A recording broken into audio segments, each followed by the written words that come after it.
It was one of those evenings when the wind carried a chill that went straight through the skin. The streets were busy, lights from shops and cars glowing like stars that had fallen to the ground. People walked quickly, wrapped in their coats, thinking only of getting home to warm food and soft blankets. But not everyone had that waiting for them. At the edge of the sidewalk, a small girl walked alone. Her shoes were torn, her coat too thin for the cold. Her name was Evelyn. She carried a little backpack that had seen better days. Inside were a few things: an old photo, a notebook, and a broken pencil. She hadn't eaten properly in 2 days. Her stomach hurt, but she tried not to think about it. She had learned that the more she thought about hunger, the worse it felt. She stopped near a restaurant that looked too beautiful to belong on the same street. The windows were large and bright, and she could see people laughing inside. The smell of roasted food and warm bread floated through the door each time it opened. Evelyn stood there for a long time, just watching. The people inside looked happy. They didn't notice her. They never did. Finally, she took a deep breath and pushed the door open. Warm air rushed toward her, carrying the sound of music and laughter. It felt like walking into another world. She stood near the entrance, unsure what to do next. Everyone was dressed nicely, men in suits, women in dresses.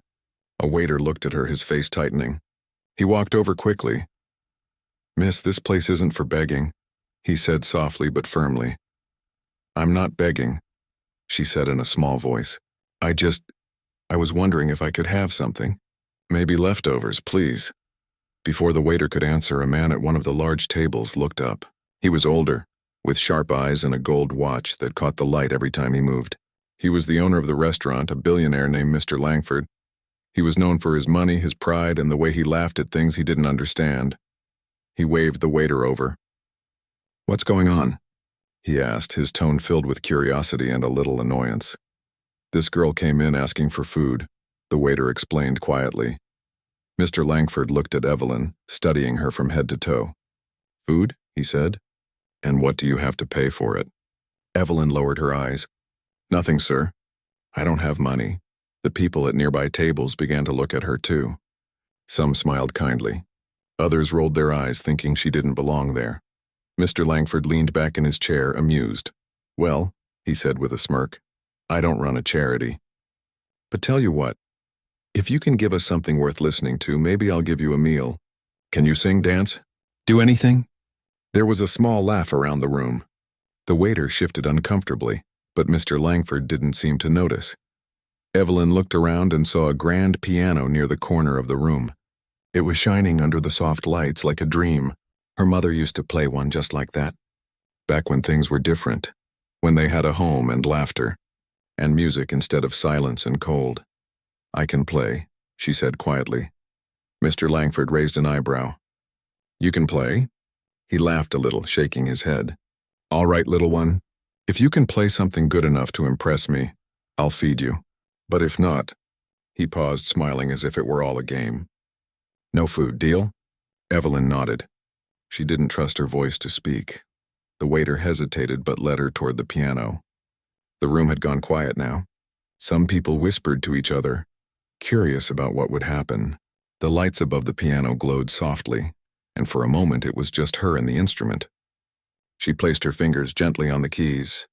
They felt cold, smooth, and heavy. She hadn't played in months. The last time she had touched a piano was before her mother passed away. Her mother had taught her everything she knew: how to let her heart speak through her fingers, how to tell stories with sound instead of words. Evelyn closed her eyes, took a deep breath, and began to play. The first few notes were soft and uncertain, like a whisper in a quiet room. But then her hands found their rhythm and the sound began to grow. The music filled every corner of the restaurant, wrapping around the tables and silencing every conversation. The melody was gentle and sad, but there was something beautiful in it, something honest. Mr. Langford stopped laughing. He watched her hands move, fast and delicate, like they were painting pictures in the air. People leaned forward in their seats, drawn into the sound. Some had tears in their eyes without even knowing why. Evelyn's mind drifted while she played. She remembered her mother's smile, the small apartment they used to live in, the sound of rain hitting the window as they practiced together. She remembered the day her mother got sick and the music stopped. And then she remembered the promise she made, to never let go of the music. No matter what happened, the song built up slowly, reaching a point where it felt like her whole heart was being poured out through her hands, and then, just as gently, it faded away. The last note hung in the air, trembling before it disappeared into silence. No one spoke. For a long moment, the restaurant was completely still. Then a soft clap came from one corner, and soon everyone was applauding. Some stood up. The sound of clapping filled the room. Evelyn sat quietly, her fingers still resting on the keys. She looked down, not sure what to do. Her eyes were shining, but she wasn't smiling. She didn't play for applause. She just wanted to remember what it felt like to be close to her mother again. Mr. Langford stood up slowly. He wasn't smiling the way he did before. There was something different in his face now. He walked over to the piano, staring at her like he was trying to figure her out. "Where did you learn to play like that?" he asked. "My mom taught me," she said softly. "She used to play every night before she got sick." He nodded, saying nothing for a moment. Then he turned to the waiter. "Bring her something to eat," he said. His voice was quieter now, almost thoughtful. The waiter smiled with relief and hurried off. Evelyn sat still, unsure whether she should thank him or not. When the food arrived, she looked at it like it was something too precious to touch. Warm soup, a small roll of bread, and a glass of milk. Simple things, but to her it felt like a feast. She took small bites, savoring every taste. People nearby watched quietly, no longer laughing or whispering. Mr. Langford returned to his table, but his thoughts were somewhere else. He kept glancing at her, wondering who she really was. There was something about the way she played, the emotion, the pain, the beauty, that felt familiar. When Evelyn finished, she stood up and walked to the door. She turned once to look back at the piano, then at Mr. Langford. He was still watching her. She gave a small nod, not quite a smile, and stepped out into the cold night again. Outside, the wind felt sharper than before, but her heart was warm. For the first time in a long while, she didn't feel invisible. Inside, the restaurant slowly came back to life. People talked again, though their voices were softer now. Mr. Langford stayed seated, lost in thought. Something about that girl's music had stirred something deep in him, something he hadn't felt in years. He didn't know it yet, but that night was only the beginning. The next morning, the restaurant was quiet again. The tables were being cleaned, the smell of coffee filled the air, and sunlight slipped through the wide glass windows. But even with all its usual comfort, something felt different. Mr. Langford sat at his corner table, staring at the piano. It was polished, shining as always, but he couldn't get the image of the little girl out of his head, the way she sat there, her small hands gliding across the keys like she had been born to do it. The sound of her music had stayed with him all night. It was the first time in years he had felt something that wasn't business, pride, or power. It was something else, something human. He had built his fortune through hard work and boldness. People respected him, some feared him, and everyone knew his name.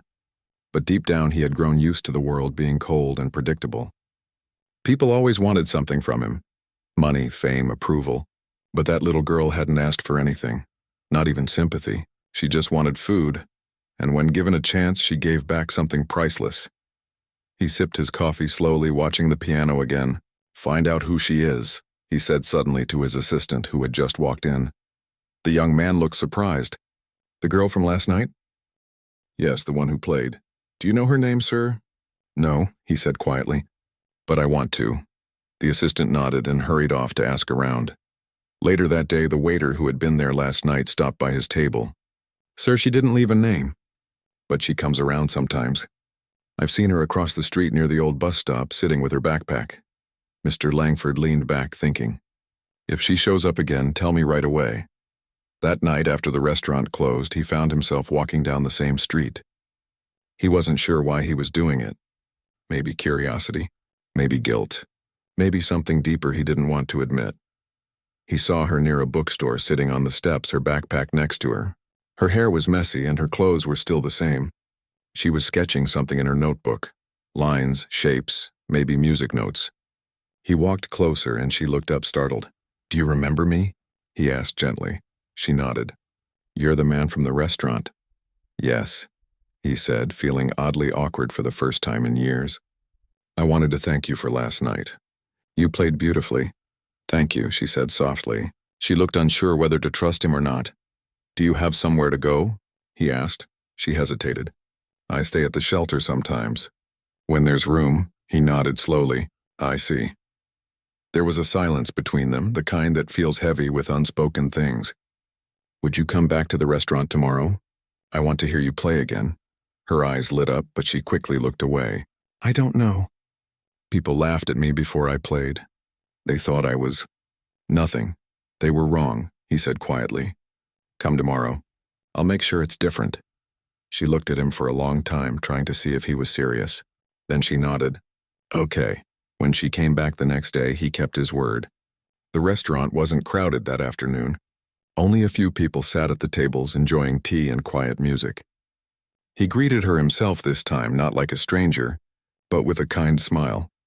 I saved you something, he said, handing her a plate of warm bread and soup. Thank you, she said, sitting down carefully. She ate slowly, shyly. He didn't ask too many questions at first. He just watched her, noticing how she always looked around before taking each bite, as if she was still making sure no one would take it away. After she finished, he asked, Who taught you to play like that? My mom, she said softly, her eyes lowering. She used to play in hotels and sometimes in little cafes. I learned by watching her. She said the piano could talk if you listen close enough. He smiled faintly. She was right. She got sick, Evelyn continued after a pause. We sold everything we had to pay for medicine. Then one day she stopped playing. I still play because it makes me feel like she's near me. Mr. Langford's chest tightened. He didn't know what to say. He was a man who could fix almost any problem with money, but this was something money couldn't fix. Do you go to school? He asked gently. She shook her head. Not now. Maybe one day. He nodded, thinking again. Would you like to play here sometimes, for real? I can pay you for it, her eyes widened. Me, play here? Yes, people would love it. And you could earn some money. Get food whenever you want. She looked torn between excitement and disbelief. You really mean that? I do, he said, smiling. You have a gift. The world should hear it. The next evening she played again, not for survival this time, but for joy. The room filled up as word spread about the young girl who played like an angel. Customers stopped talking when she began. Even the kitchen staff came out quietly to listen. Every note she played carried warmth and hope. It wasn't perfect, but it was real.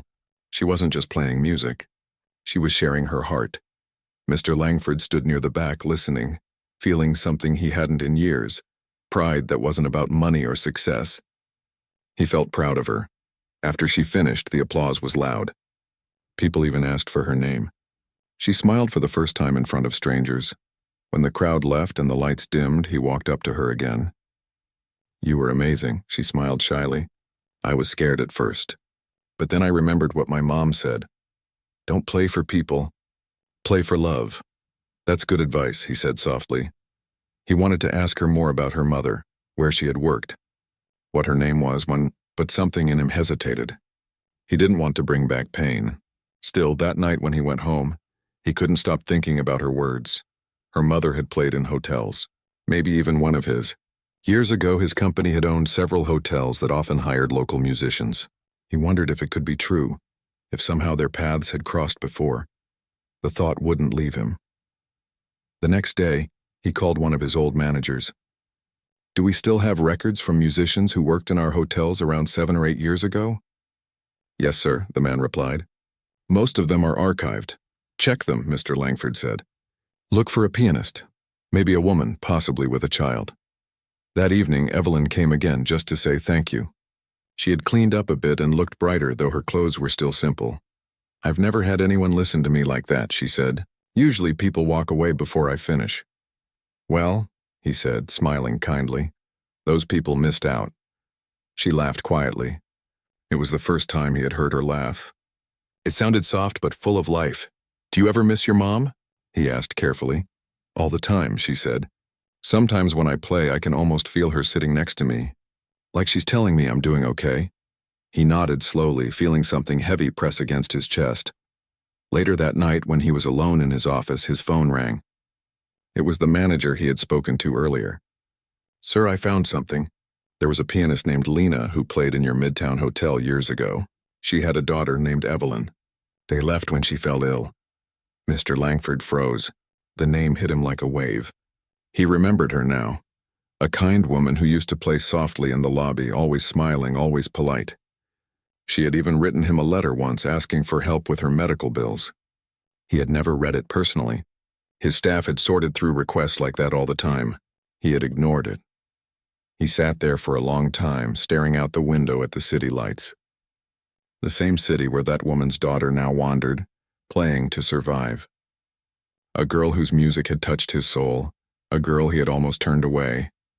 The guilt crept in slowly, sharp and real. He knew what he had to do. That night, Mr. Langford couldn't sleep. He kept thinking about the old letter his staff had ignored all those years ago. He remembered the name clearly now, Lena. She had played in one of his hotels during his early business days. She was talented, soft-spoken, and kind. People liked her music because it made the place feel warm, like home. He remembered walking through the hotel lobby once and seeing her playing. Her daughter had been sitting nearby with a small toy piano, pressing its buttons and smiling up at her mother. He hadn't thought much of it back then. He had been too busy with meetings, deals, and plans. Now that little girl was sitting in his restaurant playing the piano with the same grace her mother once had. And she was hungry. He sat at his desk, holding his head in his hands. The city outside was quiet, lights flickering like tiny reminders of all the people he had never really seen. He had built so much on money, power, respect, but he couldn't build peace in his heart. Not that night. The next morning, he arrived at the restaurant early. He asked his assistant to bring him the old employee files. When the folder arrived, he went through every page carefully. There it was, Lena's record. She had worked at his hotel for 3 years. In the notes section, there was a short line written by one of the managers. Excellent pianist. Polite, struggling financially. Requested help with medical treatment. Denied due to policy. He closed the file slowly. His chest felt heavy. He asked his assistant, "Can you find where she lived back then?" "We can try, sir," the assistant replied. "But it's been years." "Do it," he said softly. That afternoon, Evelyn came again. She looked brighter than before. Her hair was brushed neatly, and she was wearing a clean jacket someone must have given her. She smiled shyly when she saw him. "Hello," she said. "You wanted me to play again?" "Yes," he said with a kind smile. "But first, sit. Let's talk." She sat across from him, folding her small hands on the table. "I found something," he said gently. "I think I knew your mother." Her eyes widened. "You did?" "Yes. She used to play in one of my hotels a long time ago. She was very talented." Evelyn's face softened. "She told me she used to play in a big hotel before she got sick. She loved it there. She said the piano resounded like it could sing." He nodded slowly. She was right about that. He wanted to tell her everything, about the letter, the help she had asked for, and how his company ignored it. But he stopped himself. He didn't want to hurt her with that truth. "Not yet." Instead, he said, "Your mother's music made people happy. Just like yours does now." Evelyn smiled faintly. "I hope so. When I play, I feel close to her. It's like she's still listening." He nodded again. There was silence for a moment, the kind that didn't feel uncomfortable. It was peaceful, almost familiar. After a pause, he said, "Would you let me help you?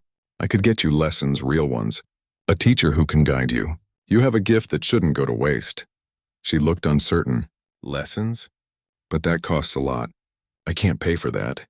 "You don't have to," he said gently. "Consider it a gift." From one music lover to another, she hesitated. "Why would you help me?" He looked at her for a long time before answering. "Because I should have helped your mother. And because you deserve a chance she never got." Evelyn lowered her head, her eyes filling with tears. "Thank you," she whispered. "I'll do my best." That week, he made arrangements for her to meet a music teacher he knew, an older woman who had taught many young pianists. The teacher agreed after hearing Evelyn play once. "She's special," the woman said. "She doesn't just play notes. She plays feelings." Evelyn started coming to the lessons every day after helping at the restaurant.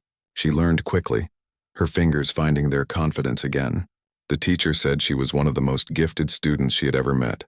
Sometimes, when Mr. Langford had time, he would stop by and listen quietly from the doorway. He never interrupted. He just watched her play and thought about how different things might have been if he had paid attention years ago. As the weeks passed, Evelyn began to change. Her face looked brighter. Her laugh came easier. She still carried the sadness of her past, but now there was hope in her eyes. She began writing her own melodies. Small songs she played softly at night when she thought no one was listening. But he always heard her. One evening, after closing time, she asked him, "Do you ever regret anything?"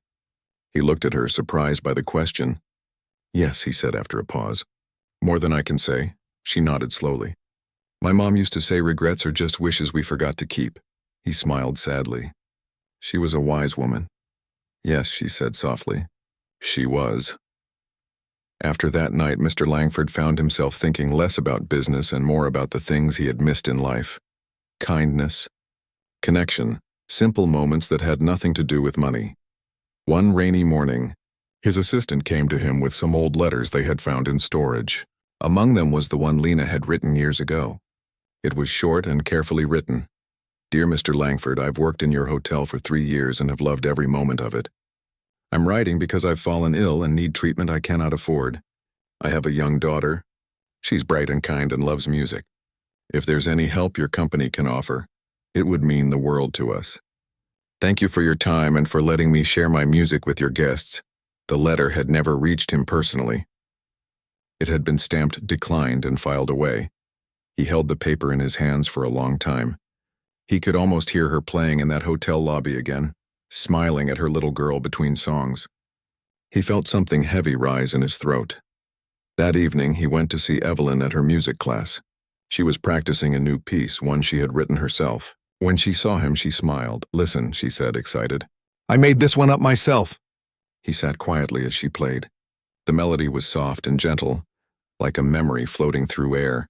It was filled with love, but also longing. A longing for something that had been lost, but not forgotten. When she finished, he clapped softly. "That was beautiful. It's called Home," she said. "Because when I play it, I feel like I'm home again." He nodded, holding back tears. "Your mother would be proud." She smiled, looking down at her hands. "I hope she hears it."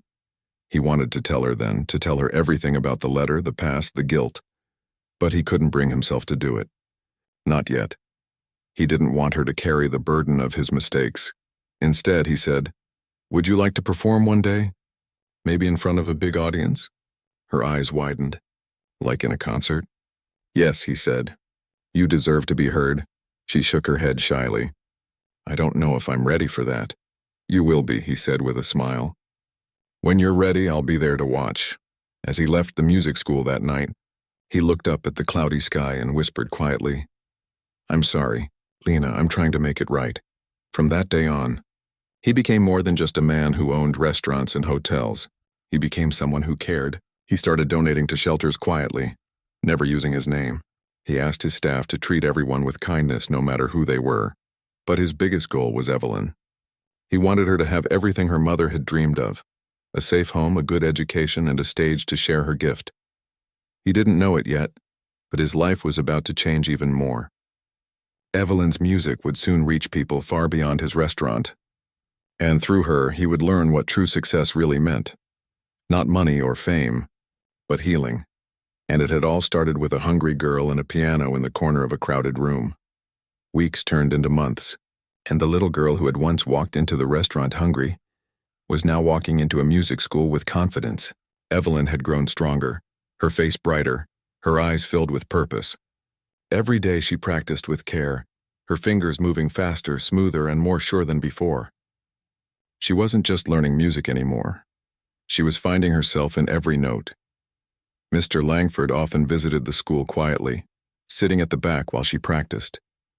He didn't want her to feel pressure, but he couldn't help wanting to see her progress. Each time she played, he was reminded of how powerful something so simple could be: a song, a memory, a second chance. Evelyn's teacher often praised her. "She plays from her heart," she said. "That's something you can't teach." One afternoon after her lesson, the teacher approached Mr. Langford. "She's ready," she said. "Ready for what?" he asked. "For the world to hear her," the teacher replied. "There's a small concert next month. A gathering of young musicians. It's not big, but it's a start. She could play one of her own pieces." He smiled. "That sounds perfect." When Evelyn heard about it, she was quiet for a moment. A concert? She repeated softly. Yes, he said. It's your time to shine. She looked nervous. What if I mess up? He smiled gently. Then you'll try again. But something tells me you won't. She practiced every day after that. Sometimes she stayed late at the music school, playing until the lights dimmed. The janitor would smile and tell her she had the hands of an angel. Other times she practiced at the restaurant after closing. The staff loved listening to her. They said her music made them forget how tired they were. Mr. Langford would often stand by the door, listening in silence. He never interrupted her. Each time she played, he felt something heal inside him, slowly but surely. As the day of the concert came closer, she became more nervous. I don't have anything nice to wear, she said one evening. He chuckled softly. Leave that to me. The next day, he brought her a simple white dress, nothing too fancy, just elegant enough to make her feel special. For your big day, he said. Evelyn looked at it like it was made of gold. It's beautiful, she whispered. Thank you, he smiled. You've earned it. The night of the concert arrived. The small hall was filled with families, students, and a few guests from the city's music community. The air buzzed with excitement and nerves. Evelyn stood backstage holding her hands together tightly. Her heart was racing. She could hear other children playing before her, violins, flutes, and songs that filled the room with energy. When her turn came, the teacher placed a gentle hand on her shoulder. Remember, she said softly, don't play for applause. Play for love, Evelyn nodded. Those words had been her mother's too. As she walked out, the lights seemed brighter than usual. The audience went quiet. She sat at the piano, took a deep breath, and closed her eyes for a moment. Then she began to play. The melody was soft at first, like a whisper. It was the piece she had written herself, Home. The same one she had shown Mr. Langford. Each note told a story about loss, hope, and finding light again. It wasn't just music. It was her heart speaking out loud. The crowd sat still, listening. Some smiled. Some wiped tears from their eyes. Even the young musicians who had played before her couldn't look away. The sound filled the entire hall like a warm breeze after rain. When she played the final note, there was silence, a beautiful kind of silence that lasted a few seconds before everyone began to clap. The applause was loud and full of emotion. Evelyn stood up slowly, her eyes wide in surprise. She didn't expect so many people to cheer for her. She gave a small bow and smiled shyly before walking off stage. Backstage, Mr. Langford was waiting. He looked proud, not just of her music, but of her courage. You did it, he said softly. She smiled, still shaking. I was so scared at first. But then I thought of my mom. I played for her. He nodded, his eyes glistening. And she heard you. From that day, things began to change. A few people who attended the concert shared videos of her performance online. Within days, the video spread. People from all over commented on the way she played, how much emotion was in every note. Some called her the little girl with the golden hands. Others simply said her music made them cry. Soon, local news stations reached out to the school, wanting to interview her. At first, she didn't understand why everyone suddenly wanted to talk to her. I just played a song, she said. Yes, Mr. Langford replied, smiling. But you played it with your heart. That's something the world doesn't forget. They agreed to let her do one small interview at the music school. The reporter asked her about her life, her love for the piano, and how she learned to play. My mom taught me, she said simply. She said music could make people feel less alone. When they asked about Mr. Langford, she smiled. He gave me a chance when no one else did. The story touched many hearts. Messages began pouring in. People offering scholarships, teachers wanting to mentor her, even music foundations asking to sponsor her future. But for Evelyn, the most important thing wasn't fame or attention. It was knowing she could use her music to bring light to others. Mr. Langford watched it all unfold quietly. He didn't want credit for anything. He just wanted her to have the life her mother had once dreamed of. One evening, after closing the restaurant, he sat with Evelyn by the piano. The room was quiet except for the faint sound of rain outside. You've come a long way, he said. She smiled. Thanks to you, he shook his head. No, thanks to you. You reminded me what really matters. She looked at him with curious eyes. What do you mean? He sighed softly. I spent years building things at hotels, restaurants, money. I thought that was happiness, but it wasn't. The first time I felt something real again was when you played that night. You gave me back something I didn't even know I'd lost." Evelyn listened quietly. "My mom used to say that helping others is another kind of music. You can't hear it, but you can feel it." He smiled, touched by her words. She was right. Days turned into weeks, and Evelyn kept practicing. Invitations started coming in from bigger events. One day, her teacher received a special letter, an invitation, for Evelyn to perform at a charity concert at the famous Carnegie Hall. It was a concert meant to raise money for children who had lost their families. When Mr. Langford heard about it, his eyes lit up. "This is it," he said. "This is your moment." Evelyn stared at the letter, speechless. "Carnegie Hall? That's a dream." "It's real," he said with a smile, "and you've earned it." For days she practiced more than ever. Sometimes, late at night, when everyone had gone home, she would sit alone and imagine her mother sitting beside her. She would whisper, "I hope you're proud, Mom." The night before the big concert, Mr. Langford visited her at the music school. She looked nervous, sitting by the piano in her white dress again. "Are you ready?" he asked softly. She smiled faintly. "I think so. But I'm scared too," he nodded. "That's good. It means you care." He placed a small locket in her hand. "This belonged to your mother," he said. Evelyn looked at him in shock. "How did you—" "I kept it from her file. She left it behind at the hotel years ago. I think she'd want you to have it." She held it tightly, tears filling her eyes. "Thank you," she whispered. "I'll wear it tomorrow." As he walked out that night, Mr. Langford looked up at the city lights and smiled. For the first time in many years, he felt at peace. The guilt he once carried had turned into something else: gratitude. He didn't know what tomorrow would bring, but he knew one thing for sure. The little girl who once played for food would soon play for the world, and maybe, just maybe, both their hearts had finally found home. The day of the concert arrived, and the grand hall shimmered under golden lights. People filled every seat, their voices soft with excitement. This wasn't just any performance. It was one that carried stories of hope, loss, and second chances. Banners read "Charity for Children in Need," and among the list of young performers, one name stood out: Evelyn. Backstage, she sat quietly on a wooden bench, the piano waiting in the distance. The sound of tuning instruments filled the air, and she could hear the crowd settling down. Her fingers rested on her lap, trembling slightly. The locket her mother once owned hung around her neck, glimmering softly under the light. Mr. Langford stood nearby, watching her with quiet pride. He was dressed simply, not as a businessman tonight, but as someone who wanted to witness something pure and true. "You okay?" he asked gently. She nodded. "Just a little nervous," he smiled. "That's good. It means you're about to do something special." She took a deep breath. "Do you think my mom will hear me?" He looked at her for a long moment before replying softly, "I think she's been listening all along." When her name was announced, the audience clapped politely. Evelyn walked out slowly, her heart pounding. The stage was big, bigger than anything she had seen before.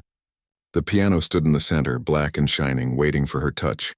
She sat down carefully, adjusting her hands above the keys. The lights were bright, but she didn't look at the crowd. She closed her eyes and remembered where she had started. The cold nights, the restaurant, the kindness of a stranger who had once turned her away, and the warmth of her mother's words echoing in her heart. And then she began to play. The first notes were soft, almost fragile, like the sound of a whisper carried by the wind.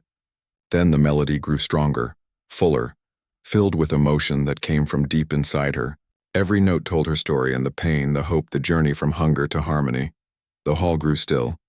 Not a sound could be heard except the piano. Even the people in the farthest rows leaned forward, afraid to miss a single note. Mr. Langford sat near the front, his hands clasped together tightly. His eyes followed her fingers as they moved across the keys with grace and confidence. For a moment he saw her mother's reflection in her, the same quiet strength, the same love for music. Halfway through the performance, Evelyn played a part she had never shared with anyone before.